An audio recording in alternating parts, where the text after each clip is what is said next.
explain you a very important aspect while you are trying to sell something. Correct? So the today's subject is basically negotiation. If you use the term, understand the term negotiation. In negotiation, we try to permeate each and every aspect of our life, whether we are in home or whether we are in our professional life.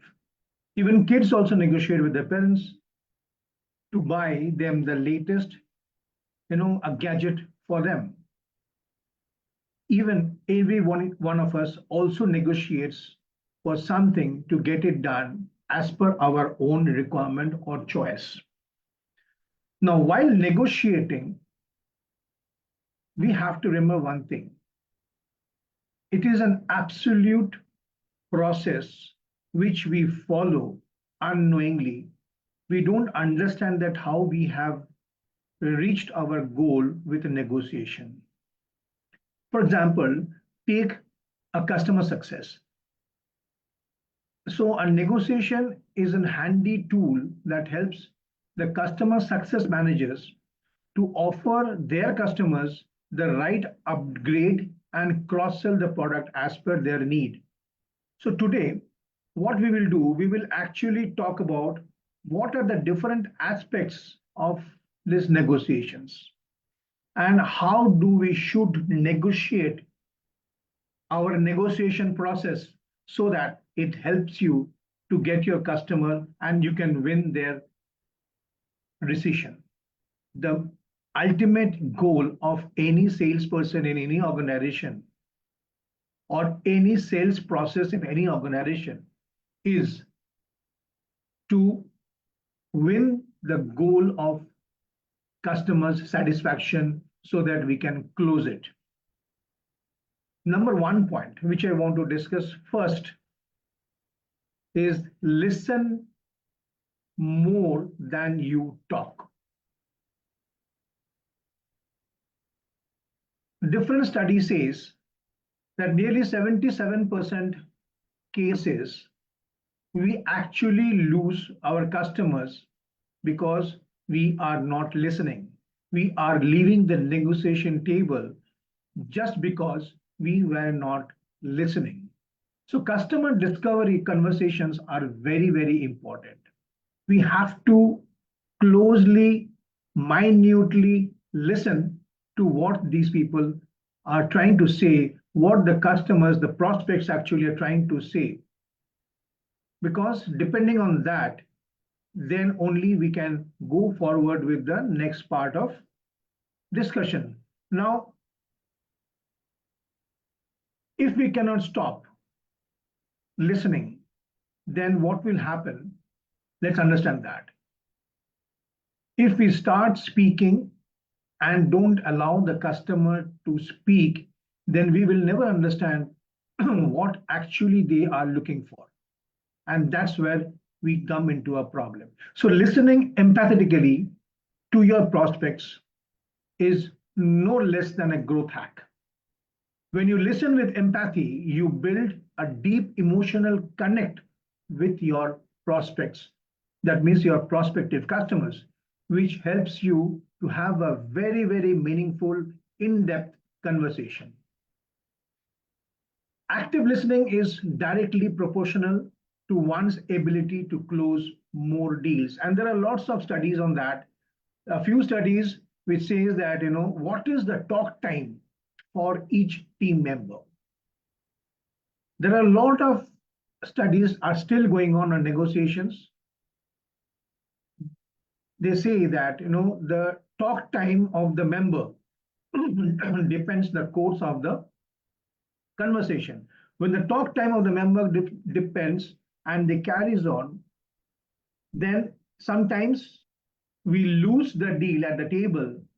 But when we are a good listener, we actually get the attention of the customer and they try to understand what we are trying to tell them. To be more specific, I would like to say here, to be more specific, our statistics across several online meetings show that A talk range between a salesperson and a customer is pegged in between 40 to 60%. That means if you are talking for more than 60% of the total time of the call, you are probably leaving money at your own table. So be careful. Listening is more important. The second step is to mirror your prospect's language during the sales negotiation. Now, what he says, there's a gentleman called Chris Voss who says that when you are talking with the language, aligning with the language of the prospect during the sales negotiation, it has been seen that, both of the individuals, the salesperson, as well as the prospect or the customer in this per se, they come close together.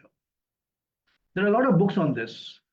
For example, never split your difference. Never split the difference. Negotiate as if your life depends on it.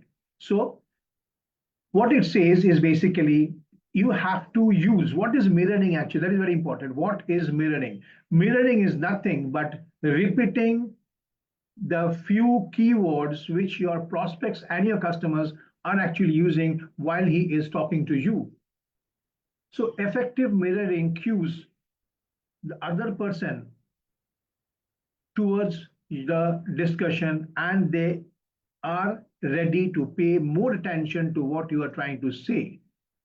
That means they are actually developing a feeling that you are trying to understand them very minutely because you are listening to their keywords, because those keywords are used by them to make you understand what actually their requirement is. So mirroring is a very, very important aspect to bring the conversation live, because otherwise it is very dangerous to get into a conversation which is only a one-way transaction. It doesn't go anywhere. Okay. Like this, there are many examples, but today I'm trying to take some key examples and key points on the negotiation tools later on. So what we will do, this negotiation tactics, the negotiation rule is a very vast subject. So we will not crunch everything down into the one day, a 20-30 minute session, but what we'll do, we will divide this entire thing into two. Like today we'll discuss among what are the different aspects of negotiation, and later on the next session on the same day, that is next Wednesday, we will come up with what are the different 4 steps of negotiation. Okay, so because we will not try to squeeze everything in the one day, and it becomes very, very difficult to understand. So coming back to the session where we are in today, we have been listening. We talked about listening. We talked about mirroring the customer's language. Now we are talking about a very interesting factor, which is leveraging demo sessions as a sales opportunity. Now, when we talk about leveraging demo sessions as a sales opportunity, it is easy to say in case of a product. It might be difficult to perceive that in case of service sales. How do we bring a demo session? How do we leverage a demo session when you are trying to sell a service? Correct? There is another difficulty in this particular format, where when many of you would be reaching out to the resellers to sell your products, where you play on a very particular, very particular thought of the price, the main elephant in the discussion. So once you go into the main elephant and make that elephant active in your conversation, that making the price active in your conversation, then every steps falls apart. It doesn't happen at all. So we will come to that, when to bring what. That is very important when you're negotiating with a prospect. So now products, let's talk about products. So products demos are elaborate. You carry a product somewhere, you give the demo to the person, or the prospect comes to your premises, they see the demo. So it's a time consuming factor. It's a very elaborate factor. While talking to the prospect, you are actually trying to show him what your product actually delivers and can at some time become a liability of you because we haven't gone into the depth of that sales discovery. You may have noticed that many sales teams waste a lot of time and resources conducting product demos, which they are actually using it to train their own team.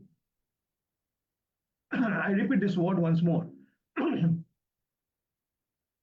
In many cases, and I have seen in my own personal experiences when I was working with different organizations, maybe I have also done, yes, I have also done some mistakes on that.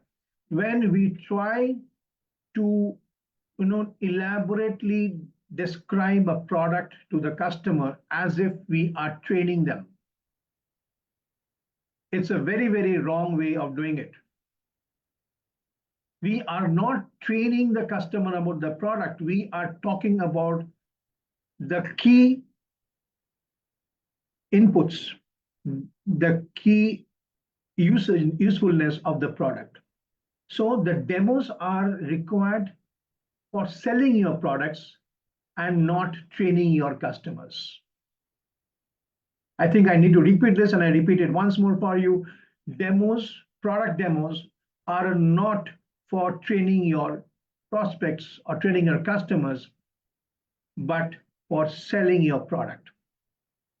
That is very important, and very often we actually do this mistake. Okay, so we will have ample time if we follow this process, then we will have ample time, ample resources and opportunities to convert the prospect into a customer. I hope everybody understands the suspect, prospect, and the customer, relation.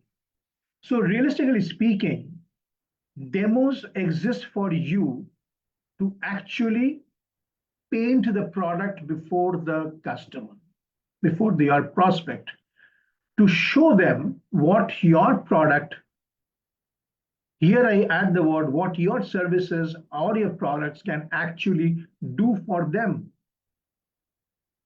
They don't need to know what are the technical aspects built into the product.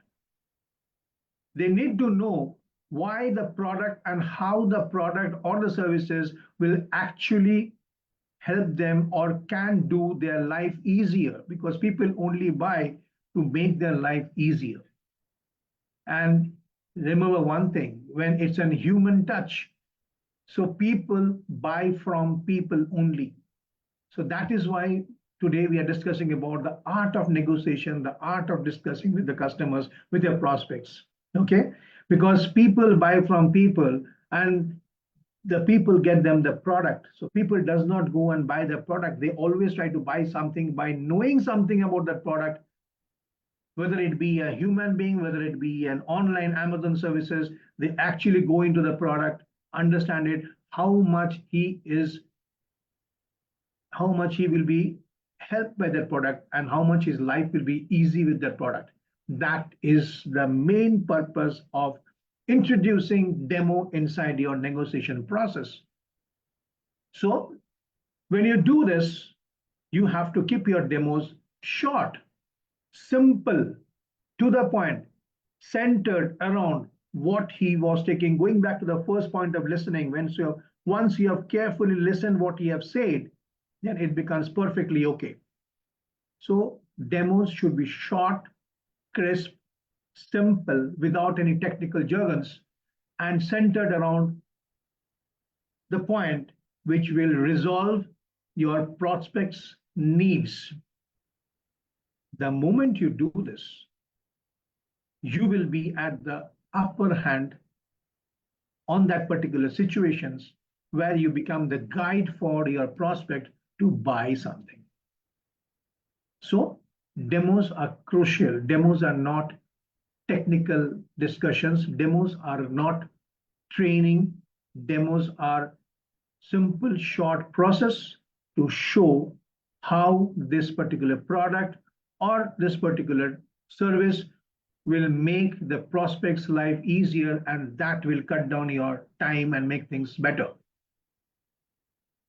So while we do this,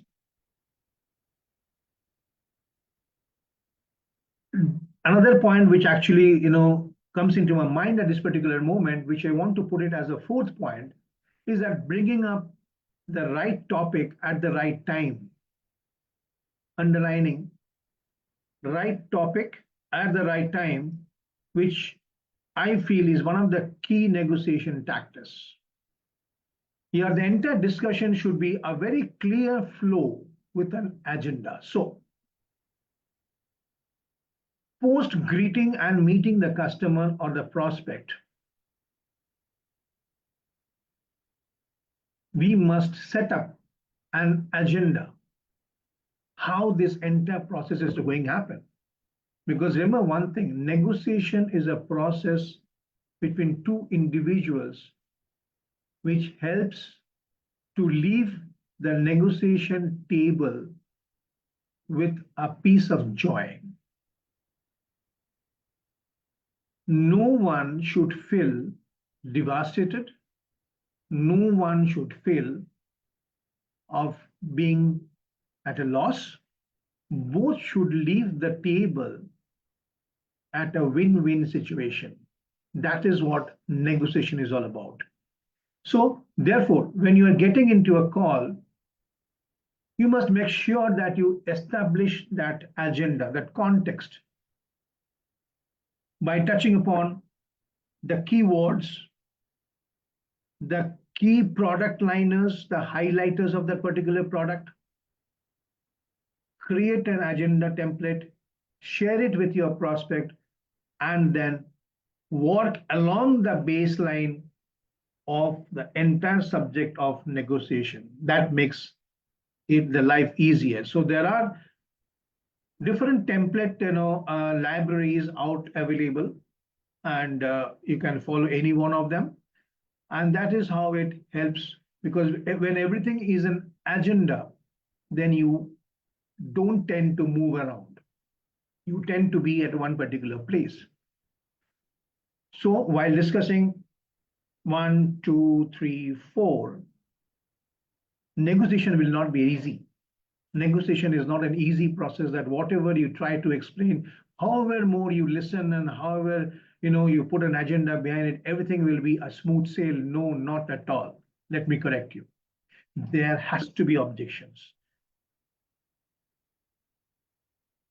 And handling those objections is the key road towards closing the deal with your prospect.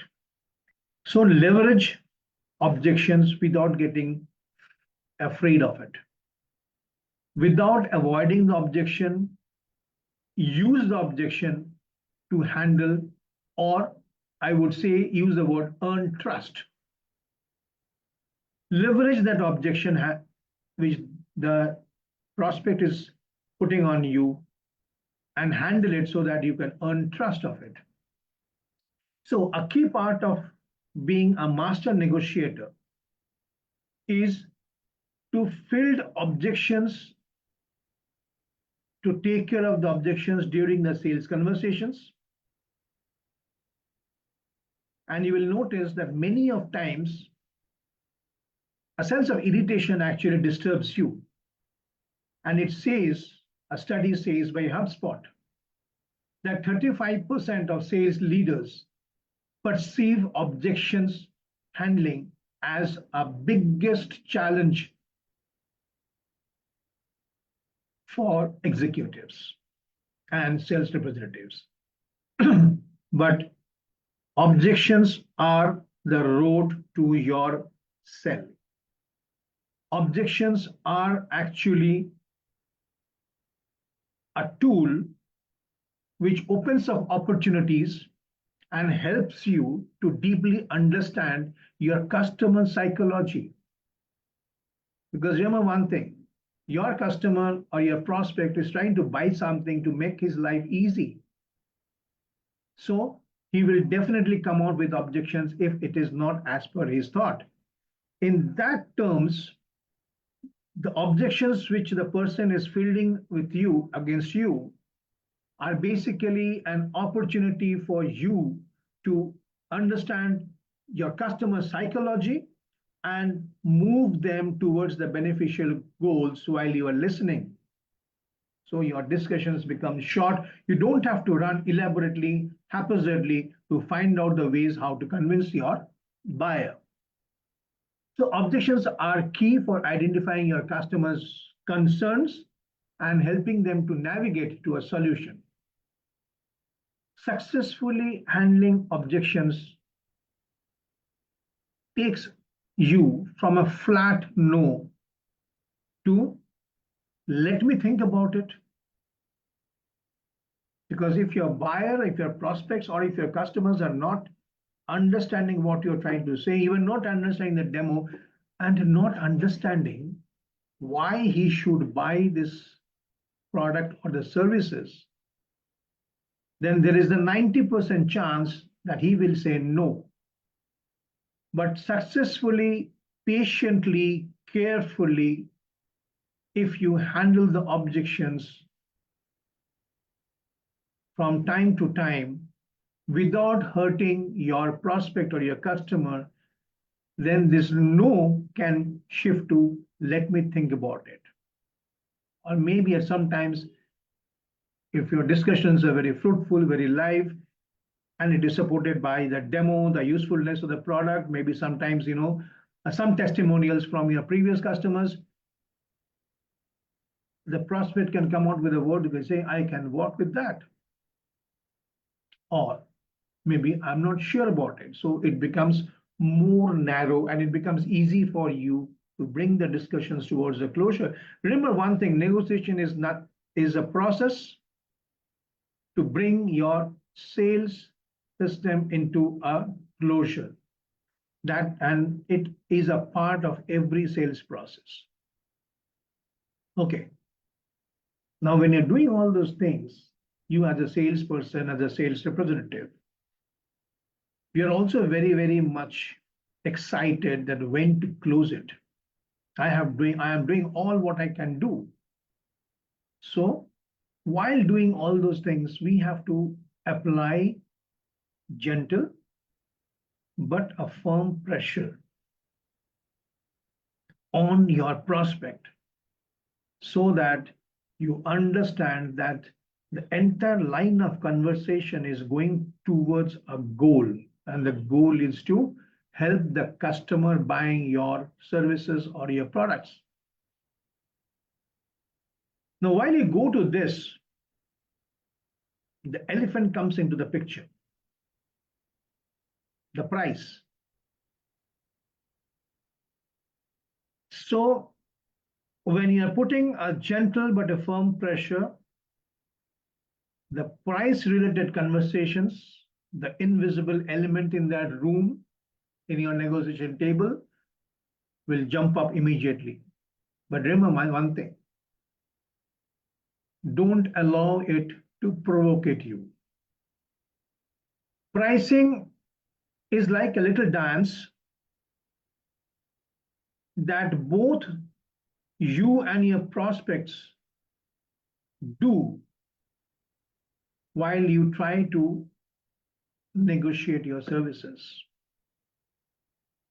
There will be several layers of conversation into that, but we have to be careful that it is not provocative. The reality is that the customers are often keen to discuss pricing at the first end. And our duty as a salesperson, as a sales representative, as a team leader, to explain our team that that elephant should be brought into the system a little bit later when you are understanding that, yeah, the line is going towards the desired goal. So these are the challenger sales reps. How I can tell you, how can you be different from other challenger sales representatives. What are the, I have just downloaded 6 attributes that sets the challenger sales representatives apart from their colleagues. Correct? Number 1. The challenger sales representatives, in this discussion, we will term them as CSR, challenger sales representatives. They offer their customers a unique insight about the product and the services, what they're trying to pitch to the prospect. They have a very strong two-way communication skill, listening and answering. More listening, 60% listening, 70% listening, 30% answering. Because the more you listen, the more you get the psychology factor of the prospect coming up before you, and you know how to pitch it. The CSR, the challenger sales representatives, they know the individual customer's value driver, which point will drive your prospect towards the goal. And finally, he has to master the pricing part. A bit of advice to the sales leaders in the organizations. They should actually give that weapon to your team so that they can actually discuss money. The more your team will comfortably discuss money, the more it will become easier for them to bring the customer on the table and reach the goal and help the customer to buy what they want from you. This will actually help them to apply a gentle but a firm pressure on the customer. So you cannot avoid this. So while we're talking about all the 6 points, there is a caution. There is a caution in today's world. Post-corona, we have started talking to our prospects, our suspects over the video conferencing.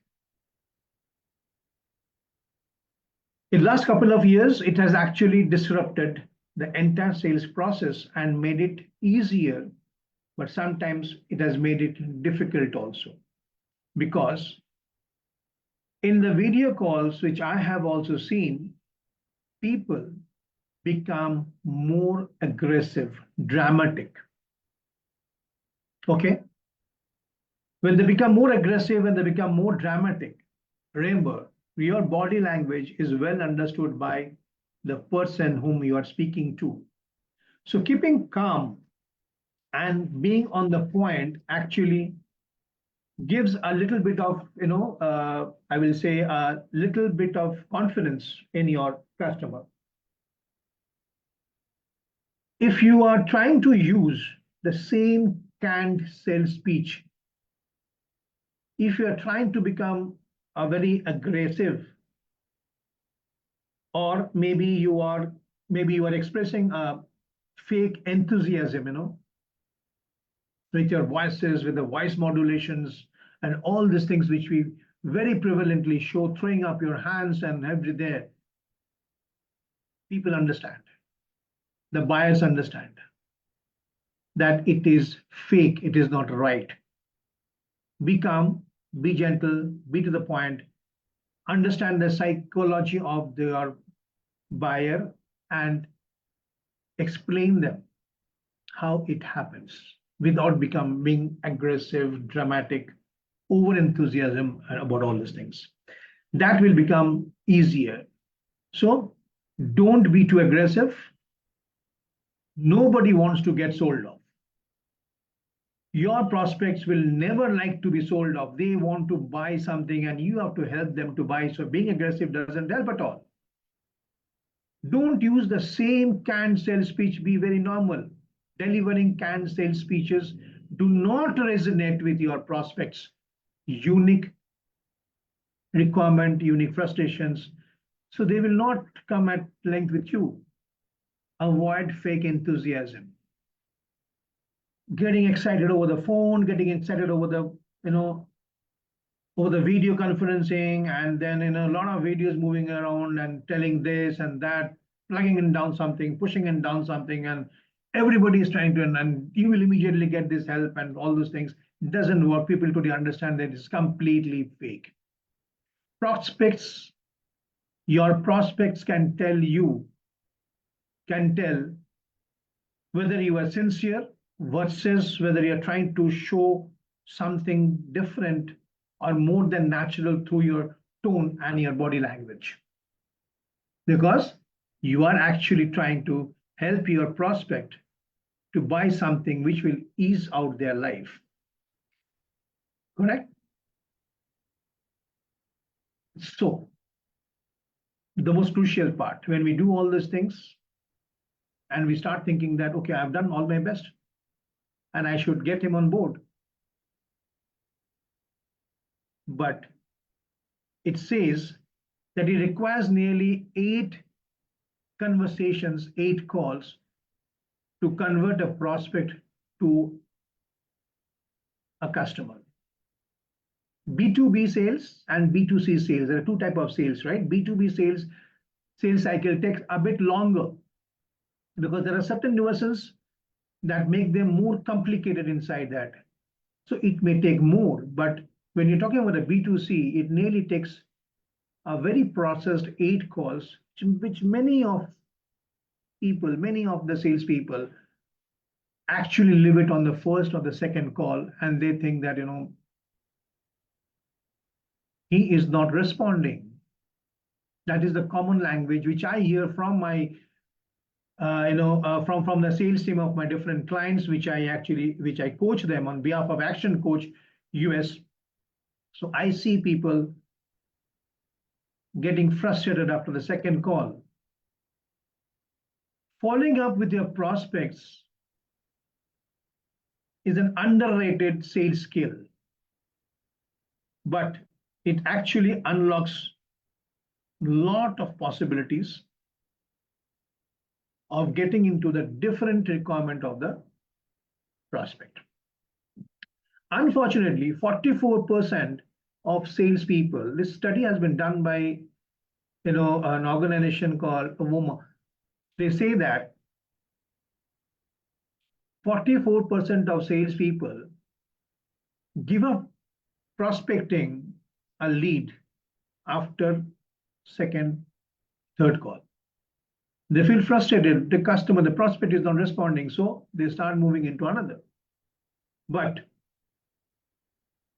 we need to have a passion to follow them up without hurting them. Very difficult, without hurting them. So each and every time when you talk to your old prospect or a suspect, you need to have some other context so that it is not the repetition of the same. For example, if I call up a prospect and say, oh yes, sir, you were supposed to give me the order, you're not giving me. Or maybe, sir, you told me that you will call me up on that particular day, but you have not called me. So these are very, very frustrating tones. We need to change that. If you need to know more about it, we have got classes for it. We have got sessions for that. You can show your interest. You can give us your email IDs it is there on the live in the Facebook. So you can put your Facebook, your email IDs or your contact numbers, and you can join the classes about how the negotiation actually brings success to your sales closers. So note taking, what you're talking about. And finally, when you have offered everything, we have offered your price, the elephant has started dancing in between you and your prospect. But then what about your offer? You have to actually value your product with a mafia offer. What is a mafia offer? Beyond imaginations. A mafia offer is that offer which will pursue your prospect or your suspect to rethink, and finally say yes to you. There is a quote of Vito Corleone who says that we have to give them an offer which they cannot refuse. So I will, if anybody is interested in that, please, react to our Facebook page. There are a lot of videos on how to actually offer a mafia offer to your prospects. We can always share with you. There is a video on, you can also open up a video on by Jim Sisker, the CEO and managing partner of a CEO project, explaining why you need a mafia offer in your business. However good your product is, but still there has to be a mafia offer. Amazon effectively uses the buy now, pay later, return after 10 days to make the online buying easier. And today you have seen that I think 90% of us are always inclined towards an Amazon, because Amazon is not only a selling platform where we get all the products, but we also get a lot of information about products from the Amazon. It's a dictionary of services and products. So thank you so much for being with me in this particular episode of the art of negotiation and how it makes life easier. We will continue this same topic, not this exactly topic, next Wednesday at the same time, that is 10 a.m. And we'll talk about what are the 4 steps of negotiation process. With this, I would like to sign off. My name is Kaushik Chandra, founder and CEO of AppConnect Redefining Businesses, an executive and business coach from Action Coach, Las Vegas, US. Thank you so much.